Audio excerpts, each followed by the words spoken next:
Olá, tudo bem? Eu me chamo Júlio André, sou psicanalista clínico e faço parte do Instituto Âmago.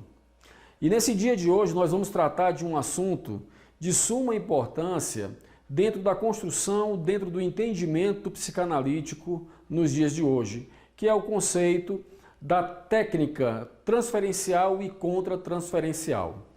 Então nós vamos passar a entender, primeiro, que toda a construção teórica, toda a fundamentação teórica que Freud desenvolveu dentro da sua técnica passou por várias fases.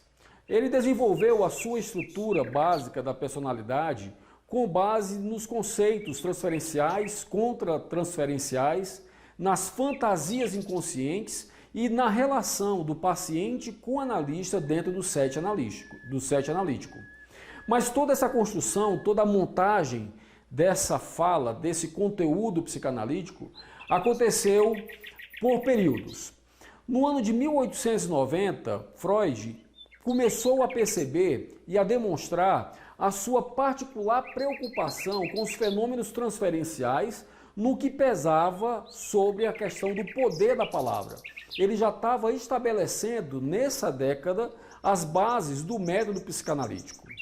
No ano de 1895, no capítulo 4 dos estudos da histeria, ele começa a perceber, durante o caso de Anna O, que foi tratada por Brauer, que naquela ocasião já havia uma transferência estabelecida. Naquele caso, a erótica. E ainda naquela ocasião, no ano de 1895, durante a sua escrita, do capítulo 4 dos estudos da histeria, não havia ainda o conceito da transferência psicanalítica como ela é hoje. A partir de 1900, no capítulo 7 da interpretação dos sonhos, Freud começa a fazer o desenvolvimento do conceito atual, desse conceito que ainda hoje reina dentro da construção psicanalítica, que é a transferência de cargas psíquicas que estão no inconsciente para a palavra que está no pré-consciente. E é exatamente nessa instância aonde ocorre a transferência. Esse, pessoal, foi o primeiro conceito da transferência que nós vemos atualmente. E ainda em 1900, no mesmo capítulo 7 da interpretação dos sonhos, as palavras passam a serem utilizadas, entendidas por Freud como mulas, como mulas que transportam esses conteúdos e essas representações inconscientes e reprimidas, essas cargas que são transportadas pela palavra. E esse foi o grande primeiro conceito de transferência. E é nesse cenário que surge o termo abreação, ou seja, o ato de desabafar, de descarregar, de poder aliviar as suas dores, aliviar as dores emocionais do paciente através dessa fala, desse descarrego da palavra, da carga psíquica na palavra. Então essas cargas energéticas, de forma econômica, foram todas muito bem abordadas por Freud na sua primeira tópica.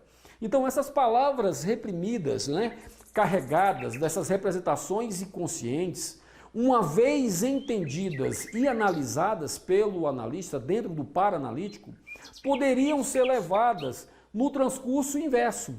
E Freud percebeu que, interpretando essas palavras e percebendo o conflito que há reprimido dentro das palavras, ele poderia sim descortinar o conflito existente no inconsciente da paciente ou do paciente. Então as palavras são, com certeza, os mais importantes meios pelos quais o homem busca influenciar o outro, e Freud entendia isso. As palavras foram utilizadas por ele como os bons métodos para produzir essas mudanças mentais na pessoa que sofre das suas enfermidades e dos seus males emocionais. Então nada mais existe de enigmático, portanto, pessoal, na afirmativa de que a mágica das palavras pode sim eliminar os sintomas de doenças emocionais, e especialmente daqueles que se fundam nos estados mentais. Então a transferência, durante esse processo da transferência, Freud percebeu que a paciente, ela destinava, dava ao analista a sua fala, o seu sentimento e o seu trauma vivido no passado, tá certo? Então essas representações inconscientes, Elas tomam as palavras. Escutar e entender é muito importante dentro do processo psicanalítico, essa fala que vem, né, do nosso analisando. Em 1900, pessoal, ainda, tá ok? Essas representações inconscientes, elas passam a ter, como eu falei anteriormente, muita importância dentro do SED analítico. Em 1901, Freud diz que o paciente transfere para o analista determinados conteúdos, revivendo a sua história passada, como se fosse presente atual. Então, o pai da psicanálise já aceita, em 1901, que o terapeuta é o depositário de algumas vivências, de algumas necessidades e dos desejos da paciente. Então, Freud passa a ter a construção, o conceito de que o psicanalista, o analista, o terapeuta, dentro do paraanalítico, é o depositário dessas necessidades, dessas vivências e desses desejos da paciente. Esse conteúdo deve ser analisado, precisa ser analisado e precisa ser devolvido ao paciente. E esse embasamento todo, dentro desse contexto de que o analista passa a receber essas vivências do paciente, se constrói e se fundamenta como um esqueleto da técnica psicanalítica. E ainda em 1901, em atendimentos, de casos fragmentados de histeria pelas suas pacientes da época, ele percebia exatamente isso, que o analista, que o paciente transfere ao analista os seus impulsos do passado. E o mais interessante é que essa cena do setting criada a partir dessa transferência remontava exatamente o passado vivido, como se fosse atual, ou seja, há uma reedição da relação com o terapeuta, uma reedição dos seus conflitos vividos, né? Então Freud faz uma diferenciação na técnica, inserindo o terapeuta na relação transferencial, e isso já em 1901. Em 1910, escreve o artigo As Perspectivas Futuras da Terapia Analítica. Nesse artigo, nesse momento, ele cita outro fenômeno de fundamental importância e não dissociado do conceito transferencial, que é o conceito contratransferencial, ou seja, as vivências que o próprio analista sente durante a sessão, que vem do paciente, mas que ele precisa decodificar através de um exercício mental diferente. Em 1912, pessoal, duas palavras novas, duas ideias novas. Se transfere aquilo que é herdado, ou seja, aquilo que emocionalmente, em mente, nós recebemos antes do nascimento, e aquilo que é adquirido depois do nascimento. E isso amplia todo o conteúdo interno do paciente, tá ok? Conteúdo este que fica passivo de ser transferido. Então, Freud percebe que a transferência, na verdade, ela se dava através da prontidão da libido. O que é essa prontidão da libido dentro desse conceito histórico sendo criado? A prontidão da libido nada mais era do que a energia existente dentro dos desejos não realizados, dentro dos desejos insatisfeitos, dentro das frustrações, dentro das expectativas amorosas. Então, como isso tudo não era tratado, todo esse emaranhado de sentimentos, de percepções, de dores, de angústias se engodavam e passavam a ser codificadas. E o paciente, então, para não ter que sentir isso inconscientemente, Para não ter que sentir isso inconscientemente, ele começa a fazer as suas repetições. Então, em 1914, tá ok? Freud escreve o seu artigo Recordar, Repetir e Elaborar. Nesse momento da história da construção psicanalítica, Freud faz exatamente essa abordagem de que o paciente ele foge daquilo que dói, ele foge daquilo que o traumatizou e inconscientemente ele passa a fazer essas repetições, tá ok? Dentro da situação da recordação, como se fosse uma ação de resistência ao próprio id. As resistências, nesse caso, afastam o paciente das coisas conflitivas internas.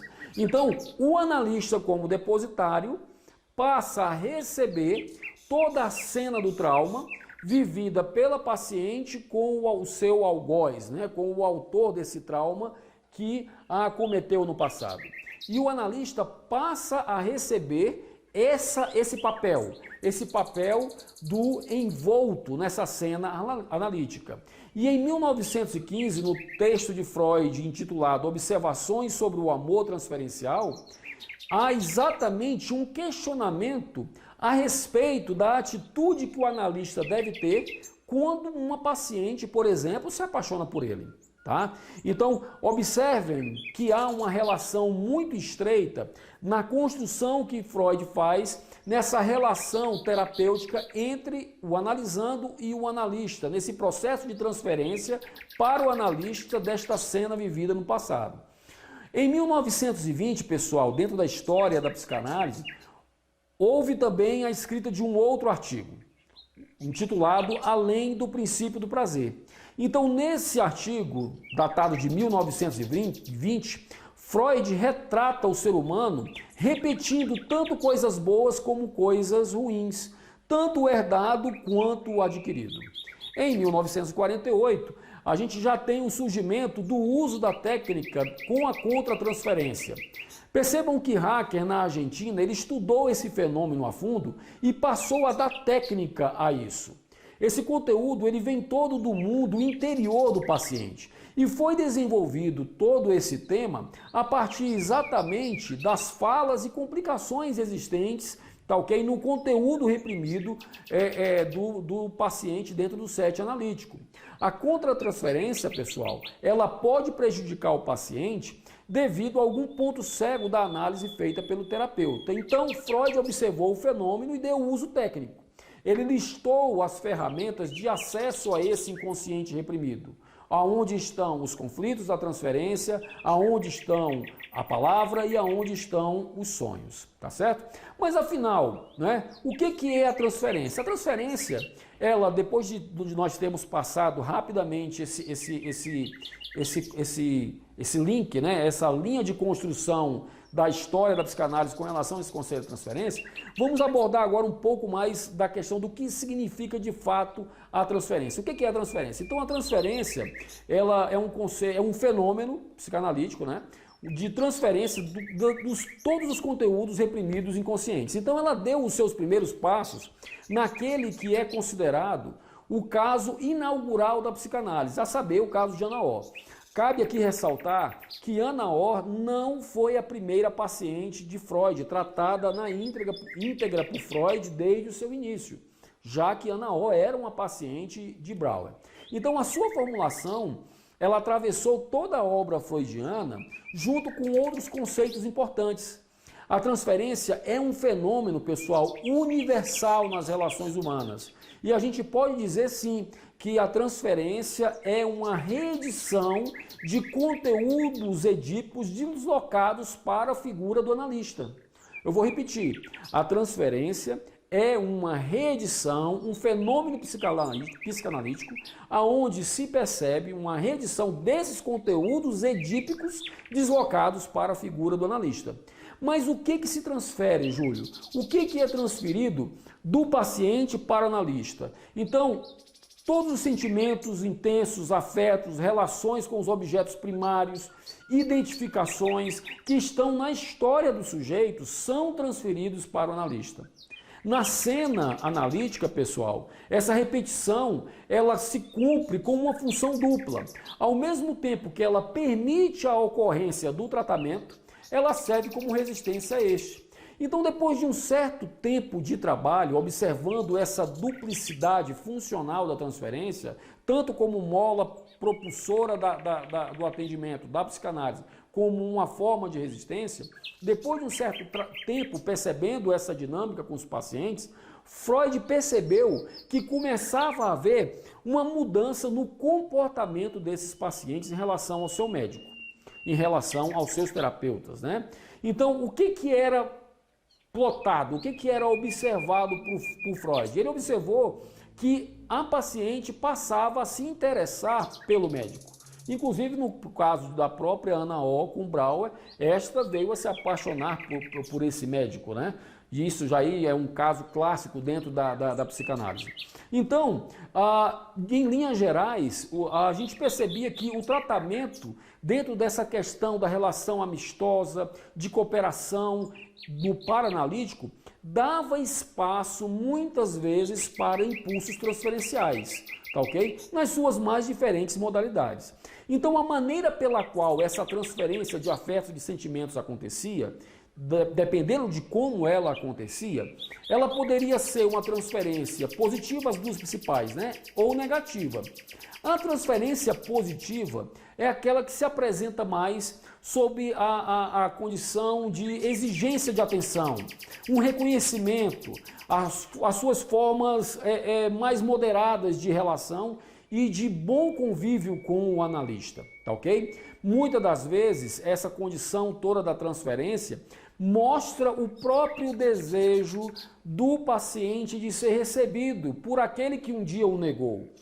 A transferência positiva revela, nesse caso, dentro dessa relação de amizade, esses sentimentos de falta do paciente, tá certo? Já na transferência negativa, o conceito é o mesmo no que pese a fundamentação sobre transferência. Contudo, ela já é manifestada de uma forma muito hostil dirigida ao analista. É uma transferência hostil, é uma transferência onde coexistem sentimentos positivos e negativos de uma realidade vivida. E observem que dentro da transferência negativa, nós temos exatamente essa ambivalência emocional, tá certo? Então, dentro desse conceito, a gente cita agora, nesse momento, não é, essas duas principais formas de transferência, a positiva e a negativa. Então, na transferência, a gente observa essa questão do analista ser o depositário. Em qual parte da literatura acadêmica a gente vê esses casos? Então, no próprio caso de Ana O, tá ok? Em que a paciente se apaixona por Brauer. No caso do próprio Freud, né, em que o paciente, tá ok? Se joga em seus braços e lhe beija.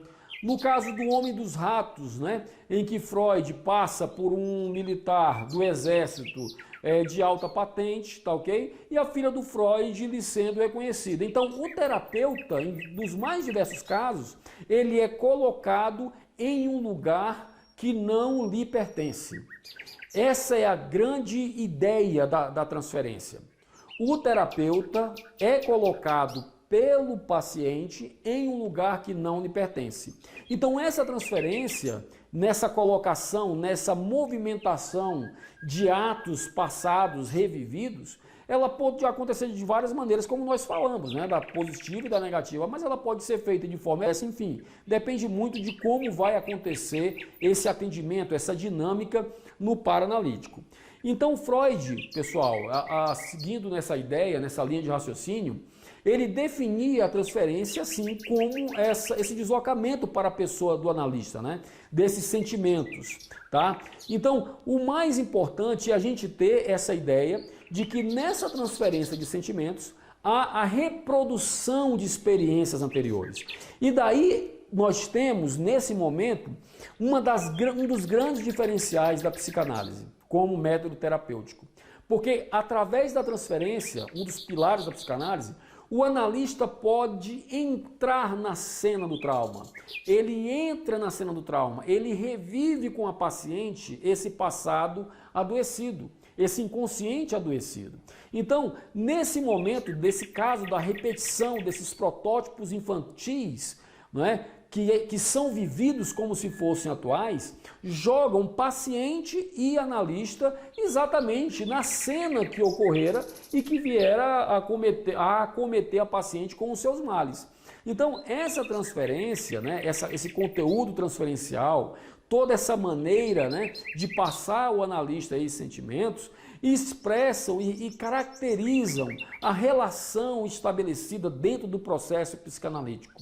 Então, ela é diferente, ela é um fenômeno, a transferência é um fenômeno universal, mas através da resistência existente, né, dentro do processo, através da interpretação existente dentro do processo psicanalítico, então transferência, resistência e interpretação trazem, não é, a autenticidade psicanalítica, né?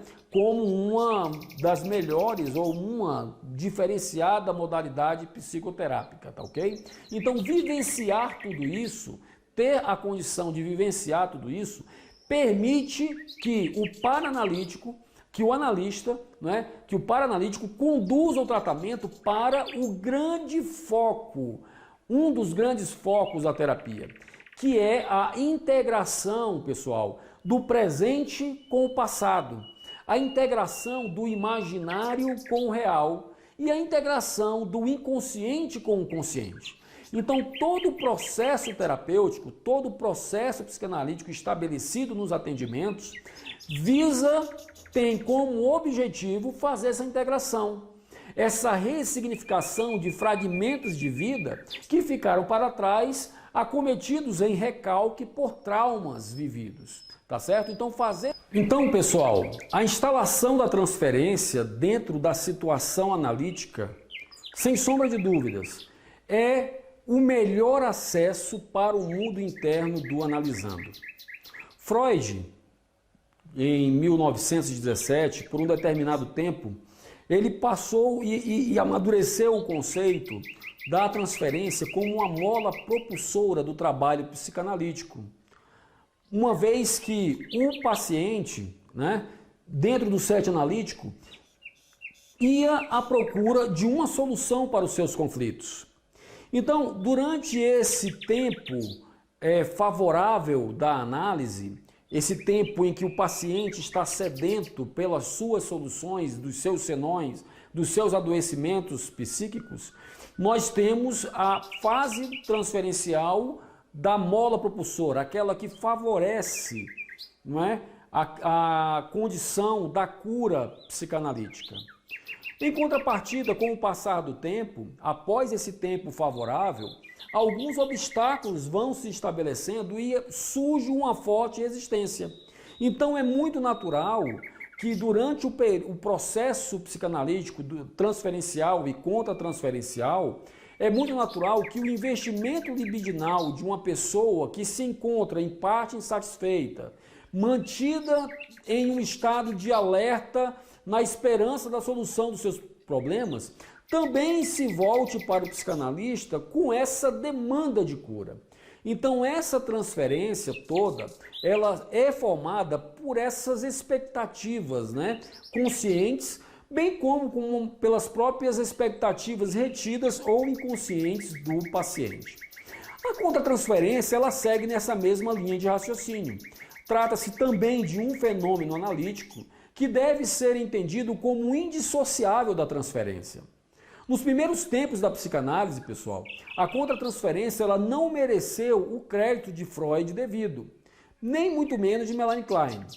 No entanto, hoje, esse conceito da contratransferência é considerado como um principal provável canal de comunicação primitiva entre os inconscientes, bem como se reveste como um instrumento de empatia dentro do paranalítico.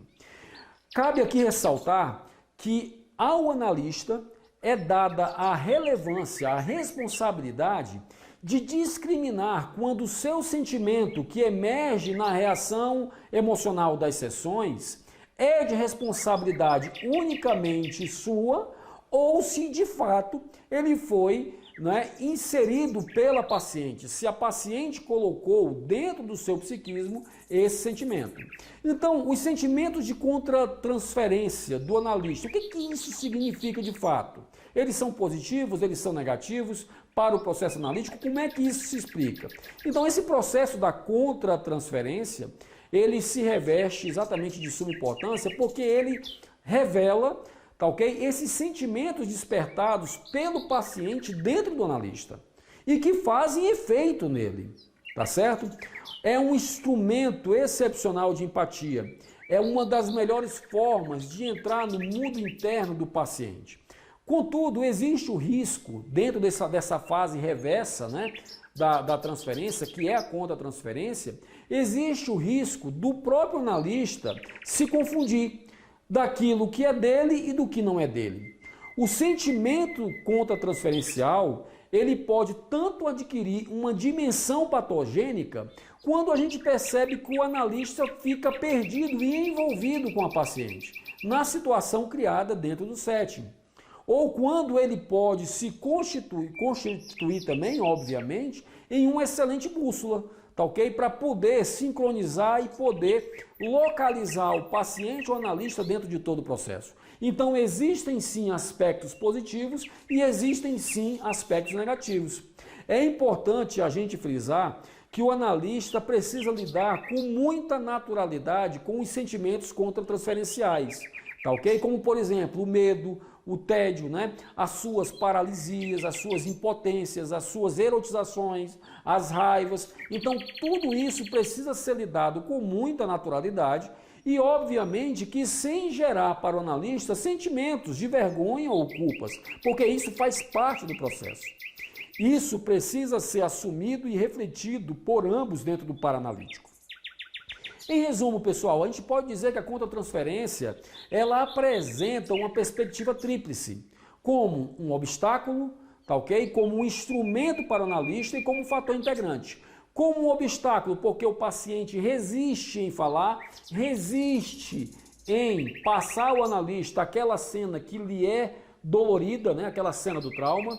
É um instrumento para o analista, porque ele entra na cena vivida, na cena traumática vivida pelo paciente, pode entender toda a dinâmica da construção desse adoecimento, e é como um fator também integrante, porque alia, junta o paranalítico dentro do entendimento, né? Dentro da construção desse adoecimento. Então, no primeiro momento, quando a transferência, o processo da psicanálise começa a acontecer, focando aquela integração que eu falei anteriormente, em um primeiro momento, a figura do analista, ela é incluída na vida psíquica do paciente. Aquilo que antes gerou e se transformou no seu objeto no passado, que o acometeu, que o comprometeu, agora esse objeto é ocupado pela figura do analista. Então existe uma pequena transformação, uma considerável transformação nessa primeira etapa. Aquela neurose objetal que tinha determinadas pessoas ou fatos como causadores agora são dirigidos para o analista. Então passa-se a ter a neurose de transferência. Nesse caso da neurose de transferência, essa neurose que substitui aquela neurose original do paciente, o analista passa a ser o objeto da neurose. Ele passa a ser aquele depositário, como nós falamos anteriormente, valendo-se nesse lugar para operar, pessoal, em direção à descoberta do material reprimido. Então, durante esse processo da construção, da formatação da neurose de transferência, é o momento em que o analista tem para se dirigir ao inconsciente do paciente buscando esse material reprimido, que é um dos grandes outros focos, né, da psicanálise, além daquela integração que nós citamos agora há pouco. Essa descoberta se dá através das associações livres, né, que é um outro pilar da psicanálise, através da interpretação dessas resistências. O que o analista deve buscar, na verdade, é tornar todo esse material antes reprimido agora consciente para que o paciente tenha a condição e a chance de dar outros destinos ao seu conflito originado em tempos primordiais, nos tempos primeiros. Tá certo? Então, toda essa condição dessa resistência inconsciente gerado através desses complexos infantis passam a ser trabalhados no setting. Então, tanto a transferência quanto a contra-transferência são sim fenômenos universais. São fenômenos que revelam relações afetivas, tá ok? É bem assim intrigante a gente pensar quando a transferência e a contra-transferência se aproximam do conceito do amor, né? Essa questão da situação de nós estarmos vivendo com a outra pessoa uma mescla de vários sentimentos vividos com outras e que de uma certa forma a gente transfere, né, para aquele nosso par amoroso, tá certo? Então essas relações afetivas dentro do conceito da psicanálise são de suma importância para a gente perceber o mundo dessa relação afetiva do paciente com os seus outros, né, com o outro que lhe acomete, tá certo? Então, dentro de todo esse conceito que nós vimos anteriormente, né, de transferência positiva, de transferência negativa, de como ela ocorre, né, de como ela acontece dentro do setting analítico, a gente percebe, tá ok, pessoal, que todo esse processo dá a condição de nós entendermos que a transferência, ela tem a ver com o amor. Ela tem a ver com o amor, com a demanda de ser amado. Lacan já falava isso, né? Que o ser humano ele tem o desejo de ser desejado. Então, na hora em que esses dois conceitos, nesse momento agora desse nosso encontro, vão se aproximando, a gente percebe a importância que a transferência tem dentro do processo analítico. É a análise da transferência, pessoal, que institui a diferença-chave entre a psicanálise e os outros métodos. A transferência em Freud, ela se define como um investimento afetivo desse paciente que dirige a pessoa do analista às suas experiências regressivas infantis. É uma experiência viva necessária e que precisa estar no set. Da presença de fatos outrora ocorridos no atual do paciente. Não é? É a transferência de uma presença do passado que é vivida em ato. Então, toda essa energia libidinal que tramita no sintoma, que tramita no adoecimento do paciente, é passada, não é, ao analista e deve ser tratada e restituída ao paciente pelo analista. Então, tratar a energia do paciente e restituí-la ao mesmo é um dos grandes ganhos desse processo da transferência e da contratransferência. A gente constata que durante toda essa fase, e eu tenho percebido isso muito nos atendimentos que faço, né, que há sim uma revisão desse processo de recalcamento. Durante os atendimentos, a gente observa que a paciente traz falas, traz momentos da sua história em que se constrói, em que se percebe aquela cena em que o pai mandou calar a boca, em que o irmão jogou algum animal em cima dela e ela começa a reverberar e transformar isso em posturas e em comportamentos. E a ideia base da psicanálise é exatamente isso. Esses afetos carregados, reprimidos, que saem do inconsciente, emergem, passam pelo pré-consciente, se apoderam da linguagem e se manifestam em ações.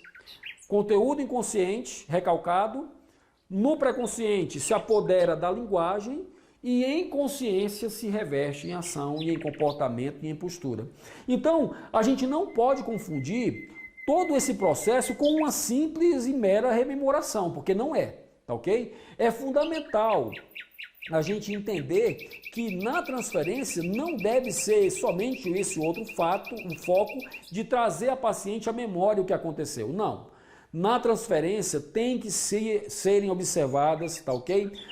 Como essas versões conflitivas do passado estão se manifestando no hoje, tá ok? Então a gente percebe que numa primeira fase existe sim a transformação dessa neurose dentro de uma nova manifestação, que é a neurose de transferência.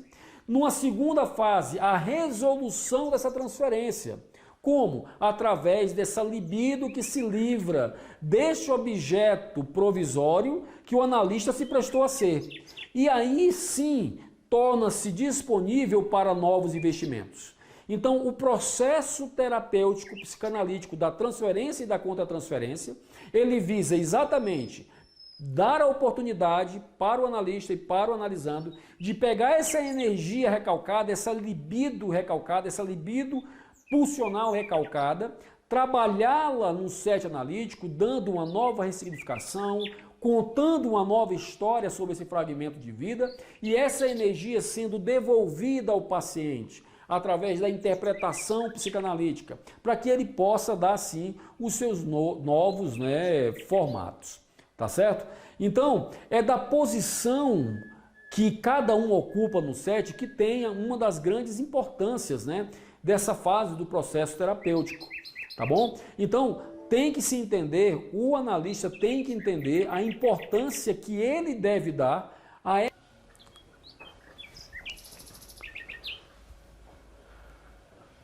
Então, a posição que é dada ao analista durante o processo de transferência, né, essa posição, esse poder, né, entre aspas, que é dado, precisa ser muito bem manejado pelo analista.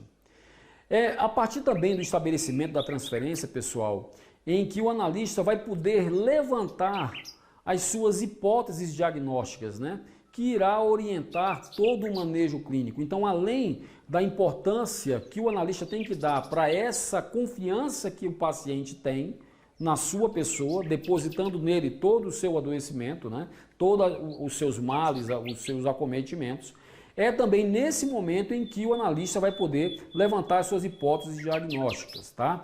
É através da transferência, tá, que a verdade do sujeito se encontra com o seu desejo, se encontra com essa relação nova que vai surgir, tá ok? Dentro do atendimento. O semblante do objeto, a causa do desejo, vão ganhar contornos e vão ganhar formas, tá ok? E o analista presta-se a esse papel de fazer de conta de que ele é o objeto que falta a esse paciente. Ok? Então, de tudo o que diz respeito à psicanálise, uma coisa é certa, para a gente concluir, que a transferência atesta é que o amor sempre estará no meio, fazendo ruído ou fazendo música, né? Condicionando a possibilidade de trabalho ou trazendo obstáculos a esse trabalho psicanalítico. E no próximo encontro da gente, nós iremos tratar sobre todo esse conteúdo que nós vimos hoje dentro de uma perspectiva em um diagrama, onde nós vamos perceber todo o fluxo desse conteúdo reprimido, né, saindo do inconsciente, sendo ativado do inconsciente pelos gatilhos, passando pelo polo perceptivo, né, que é o pré-consciente, e esse conceito nós vamos abordar nesse segundo encontro. Por enquanto nós ficamos com esse conceito da linguagem dentro do pré-consciente, esse conteúdo reprimido pegando essa linguagem e se manifestando através de comportamentos e personalidades, né, de estruturas de personalidade. Toda essa carga sendo levada ao analista, que recebe esse conteúdo e tem também o acesso desse conteúdo ao seu inconsciente e devolve essa interpretação, essa cena fantasística que ele encontra aquela criança adoecida para o paciente no processo inverso da contra-transferência, tá certo? Eu espero que vocês tenham entendido o conteúdo e até o próximo encontro.